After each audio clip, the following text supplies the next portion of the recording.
It seemed like an odd way to spend a Saturday, watching the blood sports at a festival for far-right extremists. This was the summer of 2019, and I'd gone to Ukraine to learn more about these groups. From the crowds, one thing seemed pretty clear about them. They weren't bothered by the fact that this event was organized by the Azov movement, a far-right group that has increasingly been linked to violence around the world. The shooter is linked to a 74-page manifesto filled with white supremacist rhetoric. FBI agents say he expressed a desire to travel to Ukraine to fight with a far-right paramilitary group. At least one member of an American hate group also trained in Ukraine with Azov Battalion.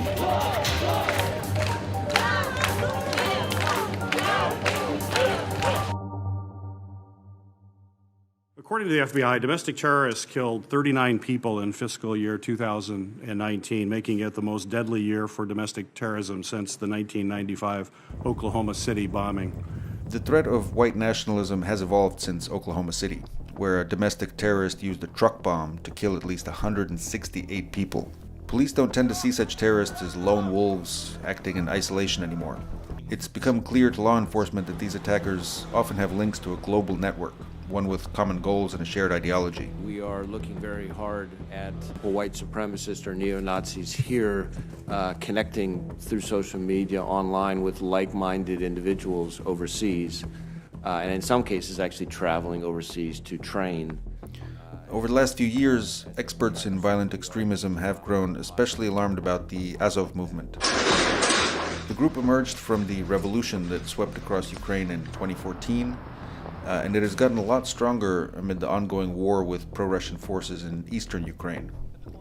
The fighting in that region has become kind of ideal breeding ground for militias like Azov. At their public events, one thing that surprised me was how many Ukrainians tend to see Azov not as militants or extremists, but as war heroes.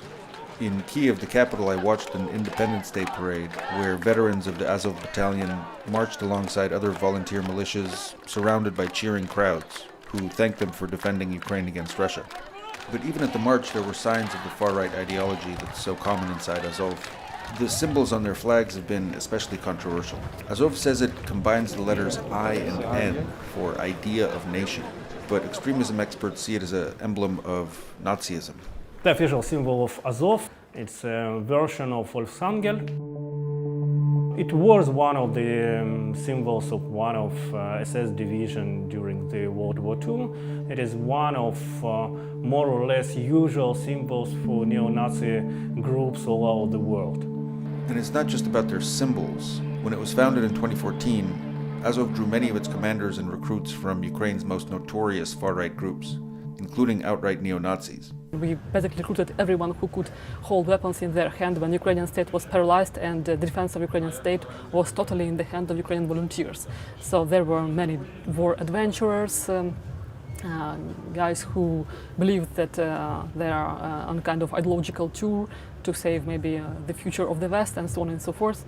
So the future of the white race? Or, yes.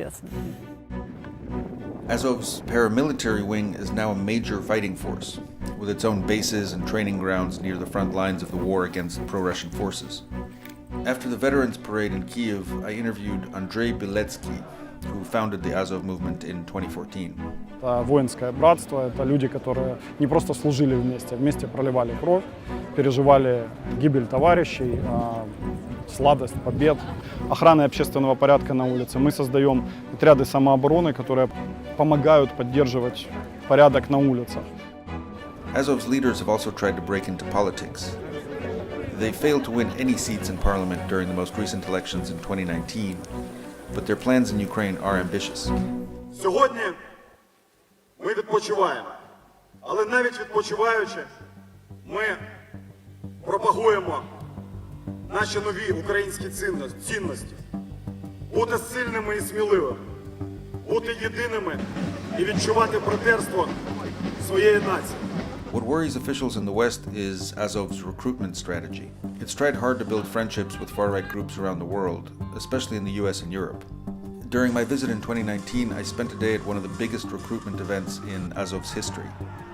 Thousands of people showed up for a day of fighting sports and blatant propaganda. There were neo-Nazi symbols, tattoos, and posters all over the place. And many in the crowd seemed pretty receptive to Azov's far-right ideology.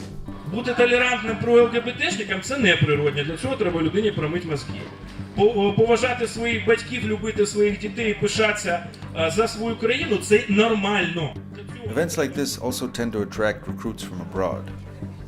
One of the ones I met was named Robin, who had just arrived in Ukraine from Sweden, where he told me he's wanted for hate crimes.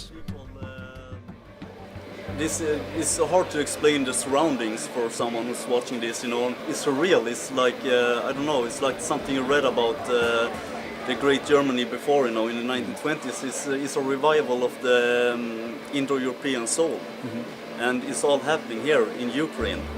Afterward, we rode back to the Azov base in northern Kyiv, where Azov commanders had allowed Robin to stay as a potential recruit. We are Aryans, and we will rise again. That's a way of life, you know. And after the war in Germany, we went back to the benches, school benches. But now we will rise again. Are they neo-Nazis as an organization? No. Have they had neo-Nazis in their organization? I would say look at the U.S. Army, and you would find neo-Nazis as well. Dave is an American expat and U.S. military veteran who has volunteered to help Ukraine's National Guard. And he's met a lot of the recruits who'd come to join Azov. You only need one of these guys to kind of go home and commit an act of terrorism to then really damage the reputation of Ukraine in the eyes of the world, right? So that's really a risk that Ukraine faces. Do you think they're taking it seriously enough? No, yes. A few weeks later, Robin, the Swede I met at that festival, wrote me that he was going to the front lines to join the fight. With recruits like this, it's little wonder that U.S. officials see Azov as a threat. Experts point out that the pace of white supremacist terrorism has intensified, with new incidents frequently filling the headlines. 22 gunned down at a Walmart in El Paso, Texas, 2 killed near a synagogue in Halle, Germany, 9 more in an attack on 2 shisha bars near Frankfurt, and a series of arrests exposing far-right terror plots across the US and Europe. One tally reported an increase of 320% in such attacks in Western countries between 2014 and 2019.